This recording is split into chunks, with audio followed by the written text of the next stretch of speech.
What's up, y'all? So today I wanted to just give y'all some tips on what not to do on a one wheel, for the newbies when you get your one wheels, just so you don't, fall and bust your ass and get an early hospital bill with this thing. So the first thing you want to do is you want to go out and you want to buy, I'm going to get controversial right from the gate, you want to buy these things called fangs. They're an accessory on your one wheel that goes on the bottom of it, and there's these two little wheels so that if your one wheel nosedives, it will give your brain a split second to figure out what you need to do to get off and dismount your board. You see the little things on the right and the left side, they're little wheels. I'll demonstrate to you later how they actually work in real time, but the first thing you got to do is you got to get one of those things and probably a fender so no rocks get kicked up on your legs. Another thing you want to not do is you do not ever want to ignore the pushback on these things. The pint gives you extra pushback.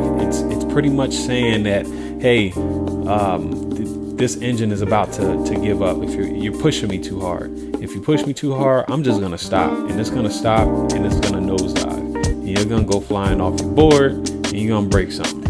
So watch out for the pushback. Another thing you want to do is keep your eyes on the road or wherever that you are. I usually keep my eyes like 5 feet in front of me like that, or 15 feet in front of me.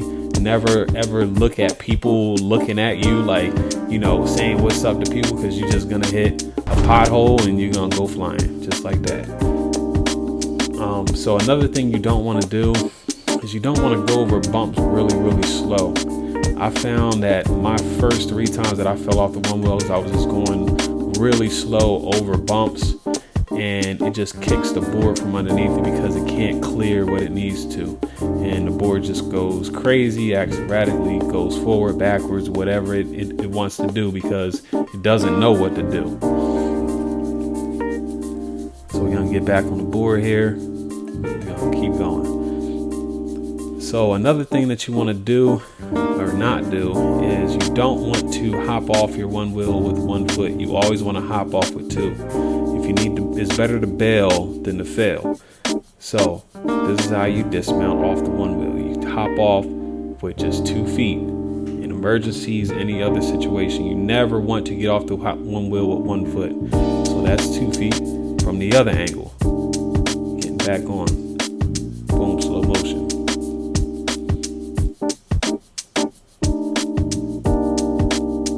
Alright, so that's how you do that. Now I'm going to show you what happens when you try to get off the one wheel with 1 foot. Now just try to lift up my front foot and get off of it. Now watch how it wants to just go backwards as your foot comes off. It immediately flies backwards. So you can imagine if you're going, 12 miles an hour on this thing, for 13 miles an hour, 14 miles an hour, you don't want to dismount with one leg because the board's just gonna just fly from up under you. And that's what happens if you take off your back leg first. It's just gonna fly forward.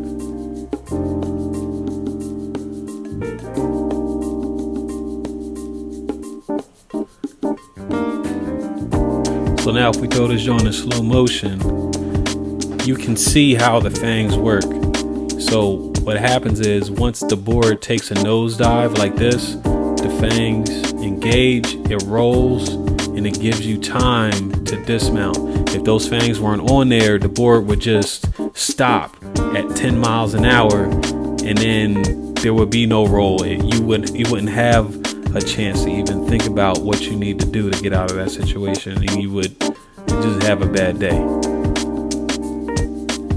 So we rolling here on Broad Street.